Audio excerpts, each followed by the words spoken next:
Saya memang dalam posisi serba salah. Mungkin publik berharap kepada saya dan Egy untuk terus berjuang. Diharapkan kami, tapi saya tidak bersalah dengan Egy. Hanya posisi serba salah. Dipahami ya? Posisi saya yang salah. Tapi saya tidak bersalah. Karena apa? Gitu.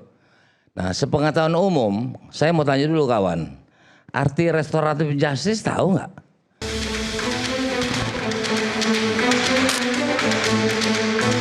Egy datang mau minta maaf. No way, jelas ya. Saya datang bukan untuk minta maaf. Bapak Jokowi yang terhormat, dia menyatakan saya harus bagaimana. Saya minta perintah Kapolri kepada Kapolda, Kapolda kepada Dirkrimum, cabut cekal saya dan SP3-kan saya. Ada atau tidak itu tidak perlu diperdebatkan, karena menurut saya niat baik silaturahmi itu harus saya hormati dan saya hargai. BES benar mendatangi JKW atas permintaan dan undangan JKW beberapa bulan yang lalu. Bahkan dikondisikan ke LN dan jaminan dapat proyek nilai triliunan. Kenapa kok nuduh bahwa kita mendapat uang 100 miliar proyek? Demi Allah, 1000 perak pun tidak ada. Bang Egy Sujana dan Bang Damai Haram Lubis itu mengajukan restoratif justice. Nah, disitulah pembedanya. Kalau tadi terkesan kayak ya kenapa ini tidak diproses, kenapa ini begitu? Menurut saya karena ada permohonan.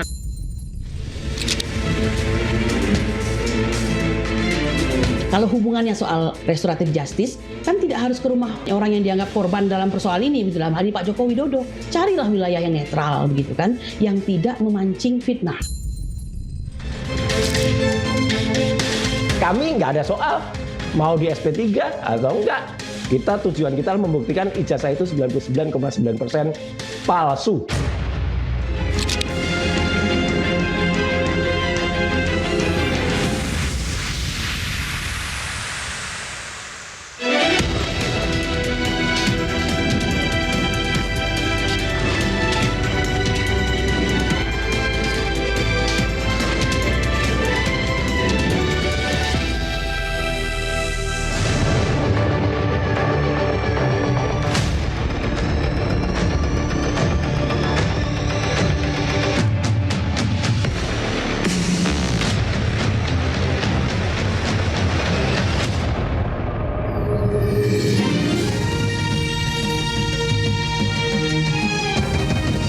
Disiarkan langsung dari studio MNC Conference Hall Ainus Tower, Jakarta. Inilah Rakyat Bersuara bersama Aiman Wicaksono.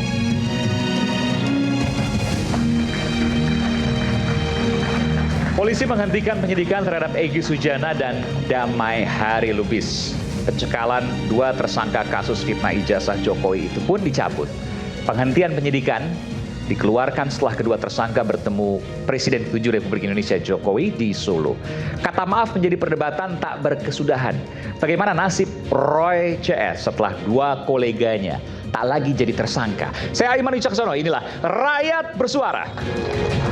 Saya akan langsung manggil ke panggung Rakyat Bersuara pengacara Egy Sujana, Bung Kapitra Ampera. Ini baru pertama kali nih. Selamat malam Bung Kapitra. Jadi ini udah lama jadi pengacara Bang BES, Bang Egy Sujana? Ya, Juni 2005. 2025? Ya. 2025 kan? Ya. 2005 jauh banget. 2025. Oke. Tapi hubungan saya sama Egy dari 80. Dari dulu ya betul. Kan dulu di mana? Di TPUA itu. Bukan sebelum TPUA? Saya termasuk Midani ya. Oke, sebelum TPUA namanya? GNPF Ulama. GNPF Ulama. Bersama BES juga Bang Egy Sujana? Bersama Aiman juga di Kompas TV. Oh, saya liputan waktu itu. Liputan. Oke, silakan. Terima kasih. Kemudian tim advokasi anti kriminalisasi akademisi dan aktivis Bung Ahmad Hosinuddin. Oke, selamat malam. Bung Hosin. Oke. Ini TPUA juga kan? Bung Hosin? Ya. Alhamdulillah, selamat malam. Selamat malam. Bukan TPUA tapi? Tidak, aku Oke. dari tim advokasi. Tim advokasi. Iya. Oke, baik. Tapi Cukup ya, aku duduk dulu ya. Nanti nanya-nanya ya. Nanti tanya soal SP3 mau tanya langsung. Sekjen Peradi Bersatu, Ade Darmawan. Bung Ade, selamat malam. Oke. Assalamualaikum Bung Aiman. Waalaikumsalam warahmatullahi wabarakatuh. Terima kasih. Siap. Silakan Bung Ade. Anggota tim pembela ulama dan aktivis TPUA yang menjadi tersangka kasus ijazah, Kurnia Tri Royani. Mbak Kurnia, selamat malam. Assalamualaikum. Ya, silakan Mbak Kurnia. Terima kasih. Ketua Aiman. kami Jokowi, Bung Rasman Arif Nasution. Oke. Selamat malam Bung Rasman. Ini warna tidak menunjukkan referensi ke partai politik tertentu ya? Tidak. Kita iNews friend. Oke. Makasih. Silakan Bang. Boleh. Kemudian pengacara Roy CS, Bung Abdul Ghafur Sangaji. Selamat malam Bung Sangaji. Akhirnya nyampe, tadi sempat telat ya. Oke. Selamat malam Mas Aiman. Selamat malam. Silakan Bung biasa hari ini. Sangaji. Kemudian saya akan panggilkan nanti masih dalam perjalanan Bung Damai Hari Lubis, ex tersangka, ex atau mantan tersangka kasus ijazah Jokowi, dan juga kreator konten Sentana Bung Michael Sinaga. Tetap di sana Bung Michael. Selamat malam. Oke. Selamat malam. Saya nggak tahu nih apakah Bung Sangaji atau Bung Hozinuddin, SP3-nya mau digugat atau Mbak Tri Kurnia? Betul? Saya duluan ya. Oh boleh, silakan. Jadi Mas Aiman, SP3 ini kan adalah Saya mau tanya dulu, SP3-nya terhadap Bang Egy Sujana, BES, dan juga Damai Hari Lubis akan digugat?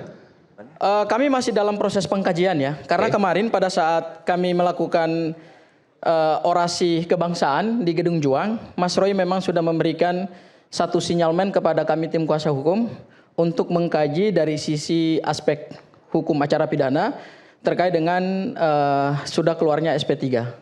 Jadi SP3 ini adalah produknya penyidik Polda Metro Jaya yang didasarkan kalau kita menggunakan KUHP baru didasarkan pada pasal 24 KUHP, yaitu SP3 keluar karena ada beberapa syarat. Pertama, bisa karena alat buktinya dianggap kurang, kemudian juga bisa karena tersangka meninggal dunia, kemudian juga bisa karena daluarsa penuntutan yaitu gugurnya hak menuntut dari penuntut umum, atau kemudian yang terakhir adalah karena dikeluarkannya restoratif justice. Jadi ada perdamaian antara pelaku dan korban. Saya mau tanya, yang kemudian menjadi dasar keluarnya SP3. Nah, kata ada perdamaian antara pelaku dan korban sebagai dasar adalah dikeluarkannya SP3. Ya, betul. Jadi masalahnya di mana? Tentu SP3 yang dasarnya adalah restoratif justice, Mas Aiman, perlu kita kasih catatan spesial bahwa ini adalah SP3 pertama dalam berlakunya KUHP baru. Pidana nasional yang baru ya, yaitu Undang-Undang Nomor 1 Tahun 2023 tentang KUHP dan Undang-Undang Nomor 20 Tahun 2025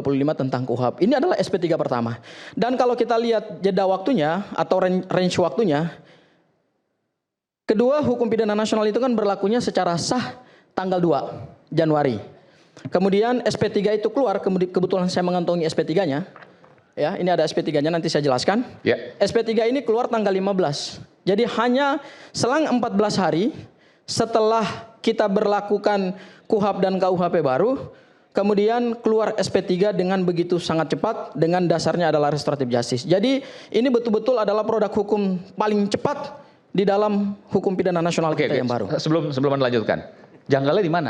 Saya tahu dari nada Anda, ini janggal nih. Anda seolah-olah mau mengatakan itu. Iya, betul. Di mana? Jadi kalau kita ingin mengkaji dasar keluarnya SP3 ini, maka kami sudah membaca semua rujukan-rujukan hukum yang dijadikan sebagai dasar keluarnya SP3. Di sini ada ketidakjelasan hukum ya, yaitu pondasi hukum mana atau sumber hukum mana yang digunakan oleh penyidik Polda Metro Jaya untuk menerbitkan SP3 dengan dasar restoratif justice. Apakah menggunakan KUHP yang baru ataukah menggunakan KUHP yang lama? Ataukah peraturan hukum pidana yang lama. Nah, ini di dalam di dalam SP3 ini sama sekali tidak ada sebutan rujukannya. Ini harus dicermati secara hati-hati loh, Mas Aiman ya. Ini saya pegang ini. SP3 kan biasanya atas nama atas alasan apa? Ya, pertama rujukannya. Rujukannya dari huruf A sampai huruf M, ini sama sekali tidak disebutkan dasar restoratif justice. Ya, jadi huruf A sampai huruf M ini sebagai dasar rujukan dikeluarkannya SP3, sama sekali tidak ada dasar dikatakan bahwa telah ditempuh restoratif justice oleh pelapor dan terlapor. Hanya disebutkan undang-undang kepolisian, KUHP baru, KUHP yang baru, kemudian ada 4 LP. Ya, LP-nya itu atas nama Pak Jokowi, kemudian Bung Lecumanan, Andi Kurniawan, dan Samuel Sweken. Dan tiga-tiganya itu adalah temannya Bang Adi Darmawan. Ya. Nah, kemudian di sini setelah laporan polisi itu kemudian sprindiknya ada, kemudian SPDP-nya ada, kemudian surat penetapan tersangkanya ada, tetapi terakhirnya langsung surat perintah penghentian penyidikan. Saya kira satu produk hukum yang sekelas Polda Metro Jaya di dalam membuat rujukan hukum formil seharusnya kan disebutkan juga, yaitu adanya kesepakatan perdamaian yang dilakukan Pak Joko Widodo dengan DHL dan tidak PS. disebutkan sama sekali tidak ada. Oke. Ini produk hukum yang sah yang saya pegang ya. Nah, hanya pada saat kalau kita lihat di poin berikutnya itu, di poin keduanya, yaitu hanya disebutkan bahwa berdasarkan restoratif justice. Tetapi kemudian tidak disebutkan kapan kesepakatan itu dibuat dan apa poin kesepakatannya. Harus memang ditulis. Oh, ini kan produk hukum. Seharusnya rujukannya kan harus jelas semua gitu loh. Dasar restoratif justice-nya apa? Iya, dasar SP3-nya kalau dasarnya restoratif justice, dokumen kesepakatannya harus disampaikan, ditulis di sini. Kemudian rujukan restoratif justice ini menggunakan undang-undang yang mana? Apakah KUHP yang baru ataukah undang-undang yang lama ataukah juga perpol yang lama? Karena kalau saya baca di sini, memang di sini menggunakan asas transitoir. Transitoir itu adalah asas transisi hukum. Kalau kita sebut ini, kalau kita belajar hukum antar tata hukum, ini namanya hukum antar waktu.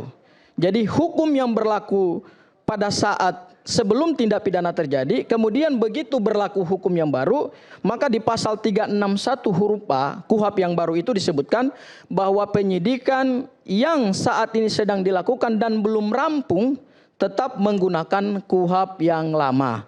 Nah, masalahnya di KUHP yang lama itu, Bung DHL. Ya, baik. Malam Bang DHL.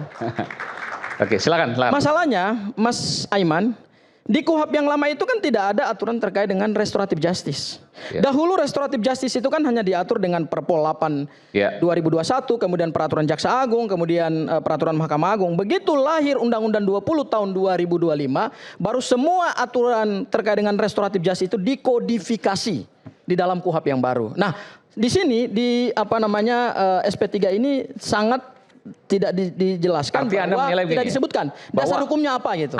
Menurut saya ini cacat formil. Meskipun cacat ini formil. cacat formil. Karena Anda menilai bahwa itu berdasarkan KUHP yang baru, tapi kemudian tidak dijelaskan secara detail. Kalau kemudian di sini disebutkan pasal 361 huruf A, berarti kan merujuknya pada KUHP yang lama.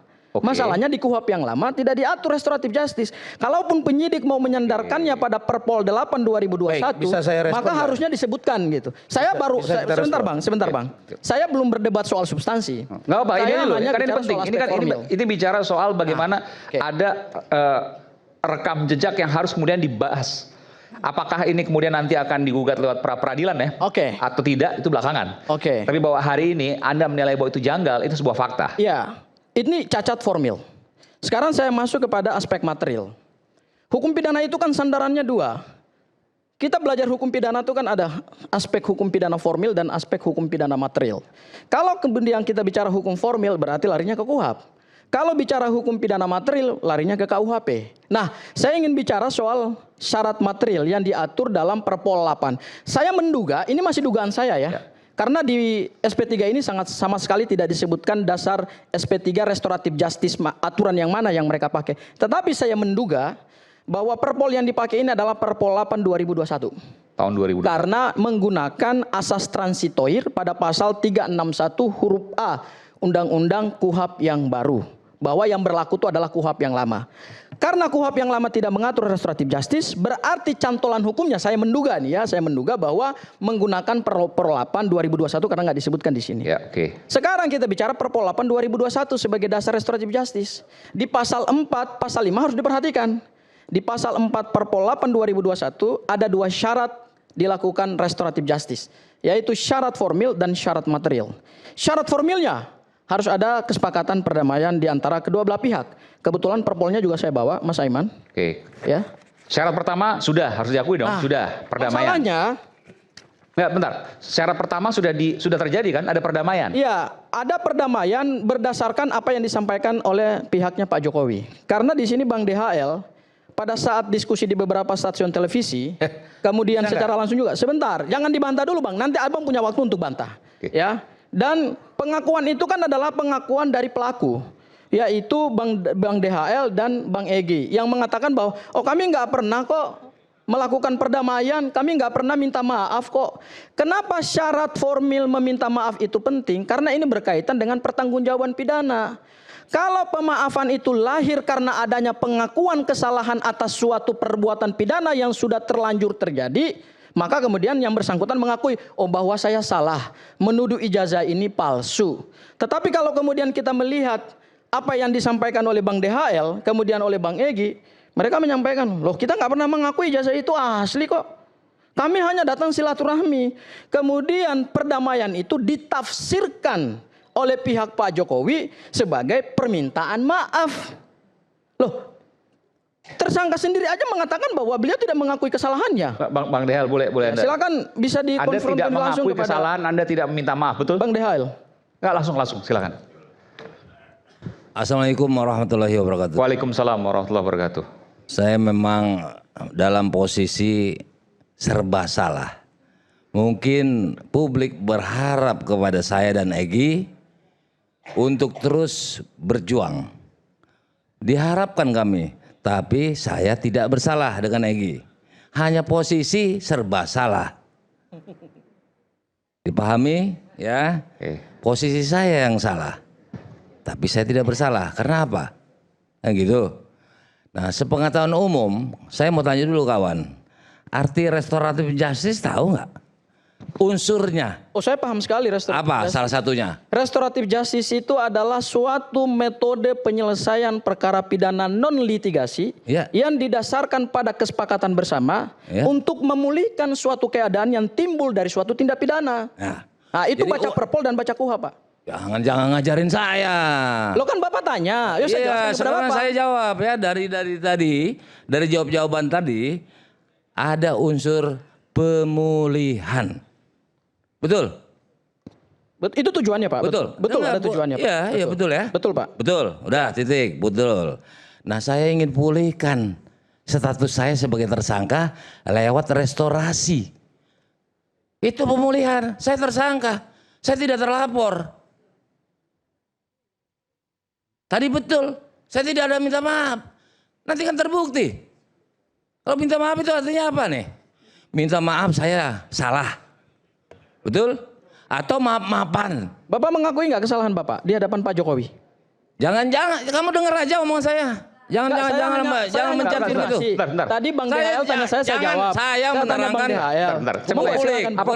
Apa pentingnya Anda udah selesai saya tanya. Karena saya ingin mengembalikan kepada konsep restoratif justice. Karena gini, yang disebut pemulihan itu, mohon maaf ya. Ya kalau gitu ngomongnya terus. Enggak. Ini Bang DHL. Ini kita bicara konsep hukum soalnya. Saya di sini, Abang kan giliran saya nanya, ternyata Anda tahu. Yaitu pemulihan diantaranya unsur-unsur itu. Betul kan? Udah nggak perlu lagi, saya lagi dulu waktunya. Nanti saya beri kesempatan. Tapi ini kan perlu supaya jelas, supaya pemirsa mudah untuk memahami. Karena ini saya jadi moderasi di sini, memoderasi. Iya, harusnya ditegur dong, kan jatah saya. Iya, bukan. Nanti kalau seandainya terlalu panjang lebar kanan kiri, pemirsa nggak paham. Makanya saya biar percayakan pada saya. Saya berada di tengah supaya pemirsa juga paham apa yang kita bahas. Apa pentingnya? Saya kembalikan kepada apa pentingnya permohonan maaf menurut Anda? Nanti saya beri kesempatan. Itu penting. Karena konsep restoratif justice itu yang dipulihkan itu bukan hak tersangkanya, bukan. Restoratif justice itu basisnya adalah korban. Yang dipulihkan itu adalah suatu perbuatan yang sudah terlanjur terjadi. Misalnya contoh, saya ambil contoh, pencurian. Ketika terjadi pencurian, orang menempuh restoratif justice meminta maaf kemudian mengembalikan barang. Apa yang dipulihkan di situ? Yang dipulihkan adalah kembalinya barang kepada yang punya. Kemudian ini ilustrasinya salah total. sabar dulu, Itu delik umum Bang. pencurian. Ini absolut delik aduan. Sabar, nanti saya jelaskan ke Abang. Pencurian. Mohon maaf, nanti saya jelaskan ke Abang. Begitu kita masuk ke pasal 310, 311 yang sekarang dalam KUHP yang baru itu diubah menjadi pasal 433 dan 434. Kalau ini deliknya delik aduan absolut, maka pemulihan itu adalah pemulihan nama baik korban, bukan pemulihan status tersangka. Itu tidak masuk dalam konsep restoratif karena yang dipulihkan di situ adalah haknya seorang korban. Jadi nama baiknya yang harus dipulihkan, bukan status tersangkanya. Sehingga kalau kita bicara konsep restoratif justice, sangat penting sekali kalau kita buka semua literatur restoratif justice, mau dalam kajian hukum pidana nasional kita, mau dalam semua literatur hukum pidana internasional, basis restoratif justice itu adalah pemulihan kepada korban supaya tidak ditempuh suatu sistem peradilan pidana yang ujungnya adalah pemidanaan. Itu jelas. Makanya pasal 51 KUHP yang baru menjelaskan tujuan pemidanaan. Di sana sudah dielaborasi, sudah dikombinasi antara tujuan pemidanaan dalam sistem peradilan pidana konvensional dengan sistem peradilan pidana modern. Yaitu tujuan pemidanaan itu bukan hanya memenjarakan, bukan hanya mengirim orang ke penjara, ke lapas, ke rutan, tetapi juga yang penting dalam sistem peradilan pidana modern yang dianut dalam KUHP dan KUHP yang baru adalah kita menggunakan suatu pendekatan non retribusi atau non pemidanaan. Dan itu yang dipulihkan adalah hak seorang korban, bukan tersangka. Apa korelasinya pemulihan hak seorang korban dengan permintaan maaf? Nah, karena gini, seseorang tidak mungkin memberikan pemaafan secara hukum karena pemaafan secara hukum itu berakibat pada status tersangka seseorang tidak lagi diberlakukan. Kenapa itu penting? Karena ketika seseorang meminta maaf dan mengakui perbuatannya, berarti orang yang meminta maaf itu mengakui aku salah. Contoh. Kita menggunakan pasal 433, saya gunakan buat Mas Aiman. Oke, bentar. Misalnya begini. Ada seorang Bang Damai deh. Bang Damai sampai sekarang nggak pernah merasa bersalah, betul ya? Tidak pernah merasa bersalah, saya. Lalu kemudian jadi tersangka. Saya nggak pernah minta maaf, jangan ulang-ulang. Iya, sebentar. Nggak, ini bentar. Ini saya ngerti logika Anda.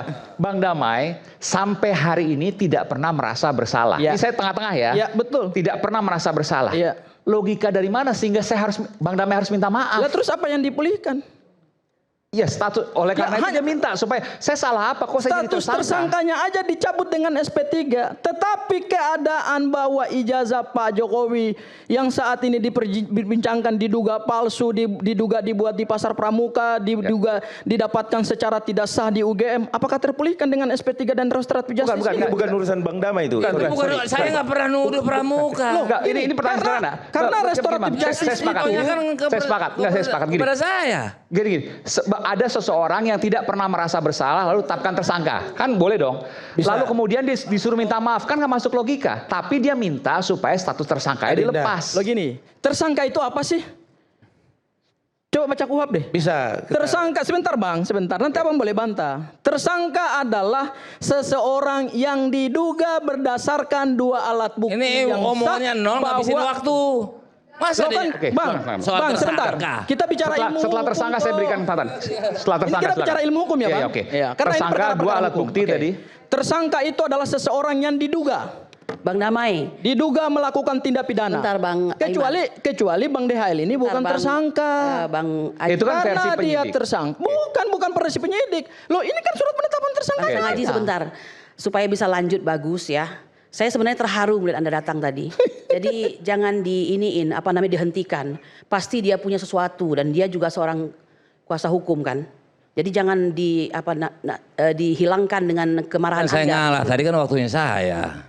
Lanjut. Oke, silakan. Saling menghargai. Jadi tersangka dianggap sudah bersalah, begitu kan? Bukan bersalah, orang itu diduga sudah melakukan perbuatan pidana, maka keluar surat penetapan tersangkanya. Dan kecuali hari ini Bang DHL tidak pernah ditetapkan sebagai tersangka, ujuk-ujuk datang ke Pak Jokowi, Jokowi memaafkan, ya nggak perlu keluar SP3. Jadi kalau sudah ditetapkan tersangka untuk restoratif justice menurut Anda harus ada permintaan maaf dari sang tersangka. Karena itu esensi daripada restoratif justice. Tidak ada persyaratan minta maaf dalam KUHP. Permohonannya pun disampaikan cukup kepada penyidik. Nggak mungkin ke JPU, belum sampai tuntutan. Nggak mungkin ke pengadilan, Gila itu namanya. Nggak mungkin kepada Pak Jokowi. Nyata saya tidak pernah minta maaf, baik melalui kuasa hukumnya bersama-sama naikkan, atau sepihak. Mereka sepihak, mereka mengajukan restorasi juga tanggal 12. Mereka itu siapa? Januari. Ini kuasa hukum Pak Jokowi atau Pak Jokowi atau Andi atau Lecumen. Restoratif justice untuk tersangka siapa? Mereka juga mengajukan restorasi tanggal 12. Saya tanggal 13 kepada penyidik dua-duanya. Benar. Mereka tuh maksudnya atas dua nama hukum ini. Tentunya kuasa hukum Pak Jokowi. Mengajukan restoratif ke yang lain. Bang Damai dan Bang Egy maksudnya? Bukan, ke penyidik. Oke. Mereka juga mengajukan restoratif. Tujuannya apa? Restoratif justice? Tanya aja sama mereka. Nah, saya tanggal 13. Nah, ini menarik nih. Memang aturannya seperti itu. Ini belum terbuka nih. Tadi. Oke, nanti saya buka. Silakan. Nah, syarat saya, latar belakang saya minta pemulihan, saya dinyatakan tersangka. Ya. Namun tidak terlapor. Saya masih dampingi Kurnia. Sampai A sampai Z. Saya dampingi dengan Arfid namanya. Dan saya juga mendapat kuasa daripada Roy, Rismon. Kalau saya punya tersangka, jadi tersangka, terlapor, itu nggak mungkin saya diusir dari ruangan bisa sama penyidik. Saat itu pengembangan selanjutnya disitulah saya terlapor. Ya, jadi klien saya Roy Suryo, Rismon, Kurnia, Egy Sujana. Bahkan itu diteken, videonya lengkap di suatu rumah makan. Jangan iklan ya, saya pengen fakta hukum. Susite yang bayar Egy Sujana, Roy nggak mau bayar, dia teken. Saya nggak marah kalau saya laporkan ini. Apa kata orang nanti publik? DHL lagi begini, karena itu kan klien saya. Diminta ketika dalam ruangan saya dampingi Ibu Kurnia. Kalau saya laporkan kawan saya ini kena juga. Karena dia kuasa hukum. Saya kenanya. Dia advokat. Dengar dulu. Tidak bisa Bang Damai ya. Dengarin dulu. Anda ini sudah mengecewakan kami secara keseluruhan. Lalu sekarang Anda akan melaporkan. Sudah jadi termul ya. Sudah jadi termul sekarang. Advokat nih. Sudah jadi termul sekarang dalam perjuangan. Pinteran termul sama Saya kalian. terima kasih ya. Anda mendampingi saya di rumah Pak Jokowi. Dengan kasih sayang Anda mendampingi saya. Di belakang nama Anda tertulis tim pemburu ijazah palsu Joko Widodo. Saya bangga sama Anda. Lalu hari ini Anda mengatakan saya bisa dipoliskan gara-gara itu. Saya nggak mau yang begini debatnya. Saya tinggal nih. Harusnya jangan hadir tadi. Kita kembali saat lain. Saya mau sampaikan dulu. Rakyat bersuara. Nanti sebentar.